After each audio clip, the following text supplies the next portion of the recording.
warning has come from former Senator Elisha Abbo that the Nigerian Senate, under the leadership of Godswill Akpabio, is pivoting towards the kind of imperiousness that this country hasn't seen in decades. Senator Abbo alleges that Mr. Akpabio has hatched a vision of a personal empire in which he is the tribune, a world in which raw power, not the principles of democracy, holds sway. And the centerpiece for this vision, according to Senator Abbo, is the presidency, which he says the Senate now operates under as a unit and has lost its place as an independent arm of government. The senator from Adamawa State also accuses the Senate president of a kind of vengeful vindictiveness, especially in the context of the Natasha Uduaghan sex scandal. He urged Mr. Akpabio to submit himself to a proper investigation and to stop targeting senators who oppose him. Unless Mr. Akpabio is reined in, he warns, he could pose a threat to President Tinubu's administration because his actions are taking a sledgehammer to Nigeria's democracy. Even the word that I used them for lack of more serious words to use. So it's worse than you said? Yes, it is worse than I said. According to you? Yes. Now, let me start about myself as a person. Remember, in this very studio, I accused Akpabio of one of the people who come together to say that I was out of the Senate. Because when the 10th Senate, when I won election to the 10th Senate, I became like a de facto DG campaign to Senator Abdulaziz Yari. In this very place where we are in Telescope Hilton, Akpabio came to my hotel room around 2 a.m. and pleaded that I should work for him. And I told him that I will not work for you because I'm already committed to Senator Yari. And these are my reasons. However, I wish you good luck. And he came, he said he's a Christian like me. I shall work for him to balance the Muslim ticket. And I told him, the testimonies I heard from the people of the 8th Senate wasn't a good one about you. And I told the Vice President when the Vice President called me to work for you, so I will not work for you. And one day they said there was a meeting in room, in floor 4 of Transcorp Hilton, and they were dashing out $10,000. I told him I'll not collect the money. Now, after the election, one of these days we were in his house, and we had a lengthy discussion, and he started taking me around the house, and he said, do you know that I have a chapel in my house? I said, wow, you have a chapel here. I said, let me see. We went there and he showed me the chapel. And in the chapel, he told me that, you know, you are my brother. I say, yes. He said, 5 senators will leave the Senate. He said, 5. I said, how did you know? He said, I'm the Senate president. I know 5 senators are leaving. And truth what Akpabio said, 5 of us left. You had no idea you were one of them. I was no idea that I was penciled for removal myself. So, when I was in the Senate, I traveled to Kenya on a parliamentary assignment. I spent my own money, about $14,000. I submitted paper for reimbursement. They refused to pay me till this very day. Before I was removed, I already obtained Angolan visa to represent the Senate at the IPU conference in Angola. The practice has been, even if you are not a senator or a member of our House of Representatives, as long as you are you are representing the country. In fact, former senators or former members of the House of Reps still represent Nigeria until new people come in and inaugurated. He turned me back from the airport. That is Akpabio. My salary for that month, I was moved on the 19th by federal government rule of engagement. After 15th, you'll be paid your full salary. My salary, I was moved on the 19th of October. My salary was not paid for that month on the orders of Akpabio. And let me tell you one worst thing that he did. There are 109 senators. Now, 5 of us were removed. 2 left. Umahi left to become minister for works. Gaidam left to become minister for police affairs, now making 7 senators left the National Assembly. Out of the 7 senators who left, Akpabio sent their official cars to their houses. Every senator that was removed from the Senate got their own official vehicles, leaving only Senator Abbo alone. Senator Darlington got his own.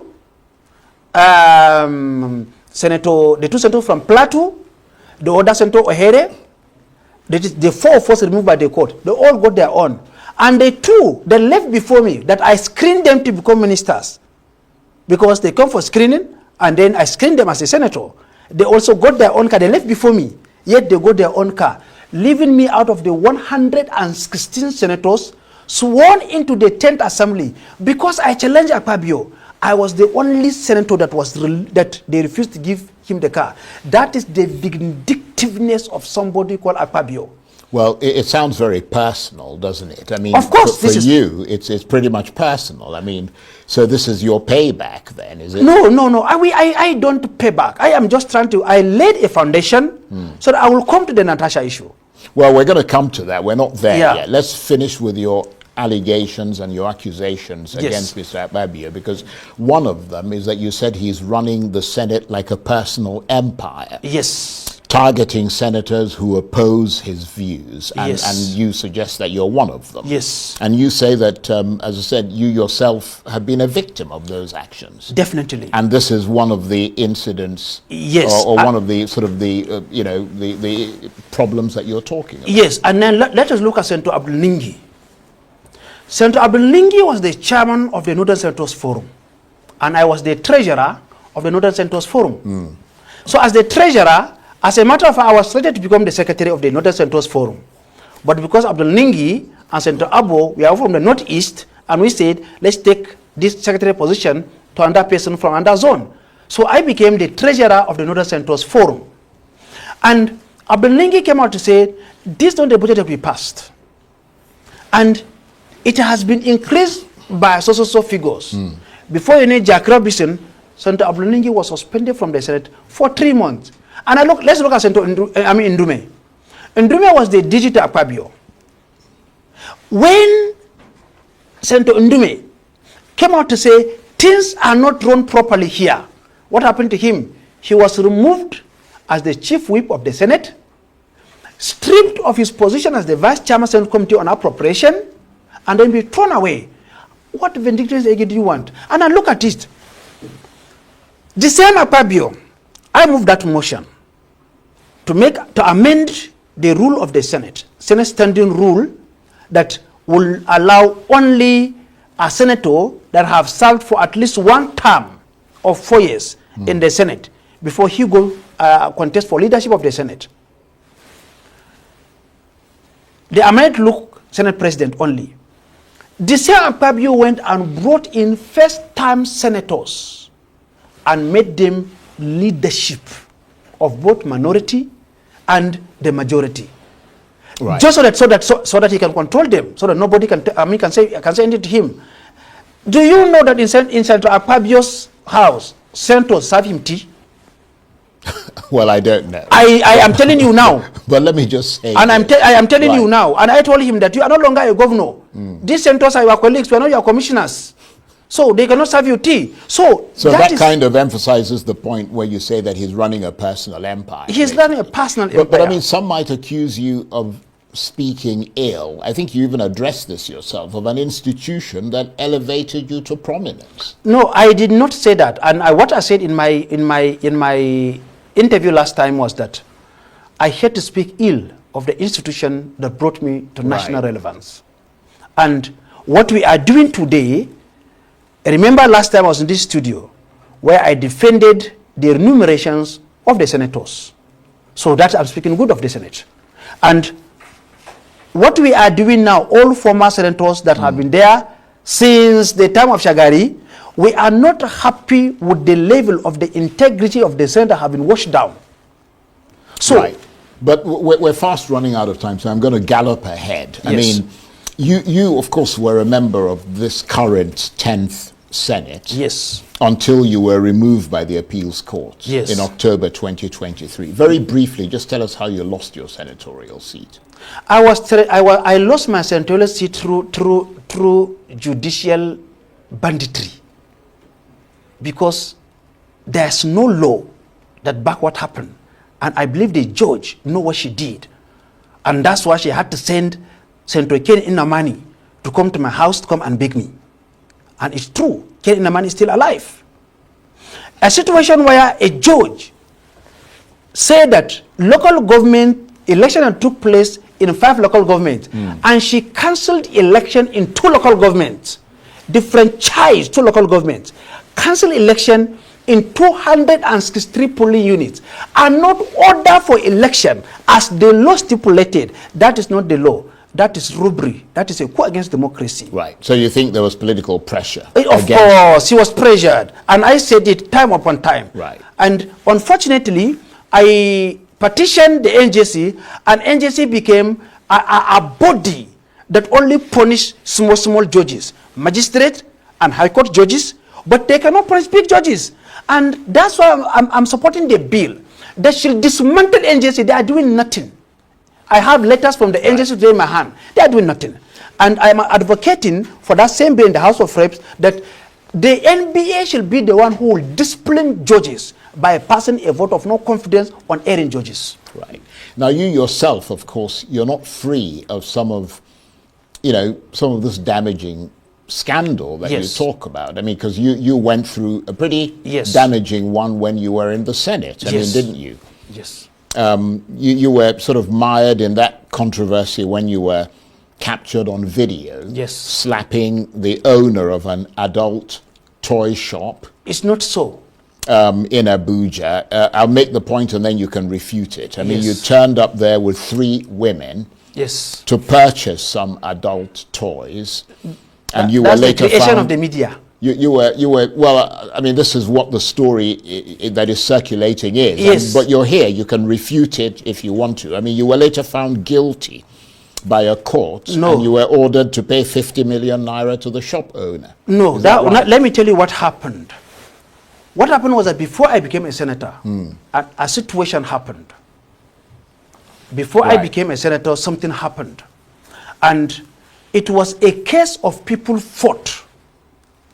Some ladies fought, not in an adult shop, but rather a candy shop that's separated into 2. Right. At this side, they sell candy for birthdays, the cakes, and the rest of it on one side.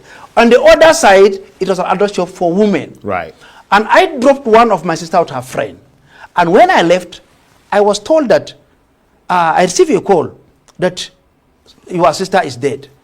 I said, died? He said, what happened? They said somebody hit her. I thought maybe it was a car that hit her. I said, did the driver stop? They said, the driver did not stop. It's not a driver, it's a person.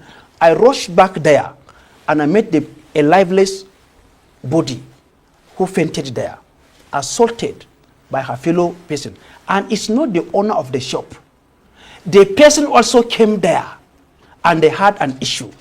What happened was that they called off the video where the real assault took place on my own sister. And I met a conscious sister lying down, and they brought up where matter escalated. Where you lost your temper. Yes. Right. And we went to court, tried for criminal assault, which is more dangerous than just paying damages here and there or whatever. And we requested for the original video to know what happened. And the judge found me not guilty. However, there's a pressure on government. They want to continue to be taking money from here and there and the rest of it. And they said they are suing for damage. What damage? I never appeared in the court. I only heard that there's a case at the Federal High Court where they said they charge me for whatever, so there should be exemplary damage because my name is a senator. I should pay 50 million naira for fighting, and I appealed the case. So the matter was before the magistrate court, and I won the case. Right. Okay, well, that's what you say. The thing that is in the public domain is slightly different. No, but you but see, let's move on. you are hearing from me, Right. and you say you are giving opportunity chance to clear this, and you are hearing Yeah, from me I now. understand that. And not also that they say it's a breastfeeding mother, and these are all lies. Right. Do you know that a situation whereby they hired a baby, so that the woman will hold a baby, so she's a breastfeeding mother. They borrowed a neighbor's baby and claimed to be breastfeeding. And Well, when this it all all was sounds discovered, monstrously complicated, and I mean, we Yes. can't sort of get too much into it because the other side are not here and all the rest of it. But let me just say this: you mentioned that the Senate. Let's just return to the Senate president, which is the main focus of this. I mean, you said the Senate president had mishandled the Senator Natasha Akpabio sexual harassment allegation affair. Yes. How so? Briefly, because we're almost out of now, time. briefly, in the 8th Senate, I have the video and I can send it to you. Senator Akpabio had a serious verbal exchange with the Senate President Bukola Saraki over change of Senate seat. He was not suspended. He was not investigated. The matter was handled with maturity. In the case of Natasha, it took a different dimension. Sat like the emperor that he claimed he is, and said the woman shall be suspended for 6 months, withdraw her security, stop payment of her salaries, not to be seen to close the National Assembly building, and even her aides should also lose their salaries. Far-reaching decisions. Even ordering the Inspector General of Police not to provide her with security. In another way, expose and so she will be killed.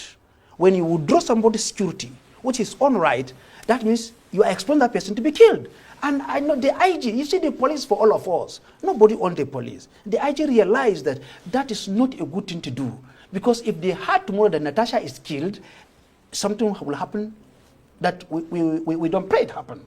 Now, if Akpabio was not suspended for fighting with Saraki over change of his seat, why are you suspending Natasha for 6 months if only your motivation is because of change of seat?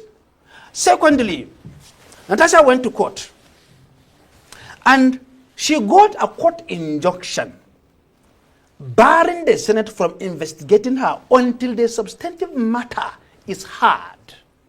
Senate went against the court judgment and suspended her still, even when there's an existing court judgment.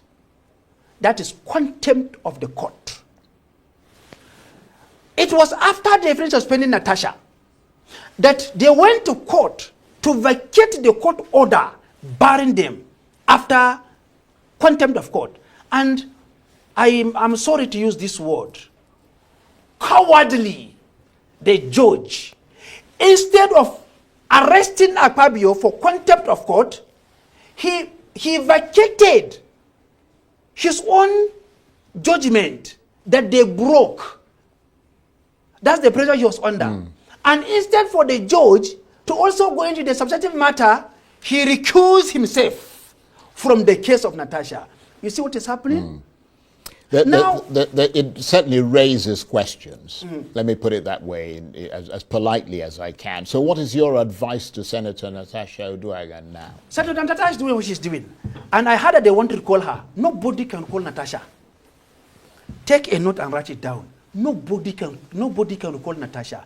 You see, we are not a banana republic. The idea they will recall her and they went and forged signatures, 250 signatures. Let me give you these figures.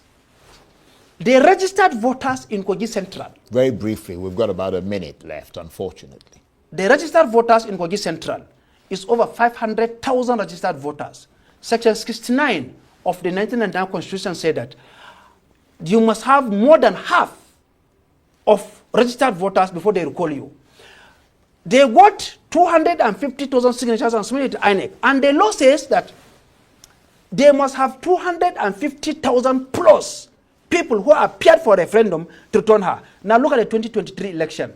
The voter turnout on the national scale is just 27%. The vote that Natasha got to take her to the Senate is 54,000. Her opponent, closest one, got 52,000. LP, NNPP, and other people, all the votes of 2023, it's just 106,000. That is representing 22.1%, 21.2%. Now, if the whole vote of Kogi Central for PDP, APC, Labour Party, NNPP is just 21%, that is 106,000. Why will they manufacture a 50% vote? That is over 200,000 people to recall Natasha. It's just to keep her busy. They cannot recall her. My advice to her is that she should continue pressing her own and be sincere, be truthful, and stand firm against dictatorship.